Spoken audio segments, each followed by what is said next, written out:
Hello friends, in this video I will show how to make formula work automatically in Microsoft Excel. So like you have some numbers and if you use the any formula like sum formula, so here is the answer. But if here is the not selected automatic, so what happen if you change any value here, so it will not change here. If we will not select here automatic, like if we select them manually, now change value, so it will change.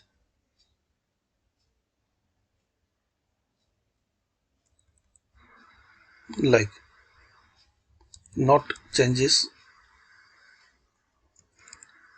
and formula not work automatically. So how we will do? Select here automatic, so it will change. Once you change here, so changes will appear in formula. So thanks for watching guys.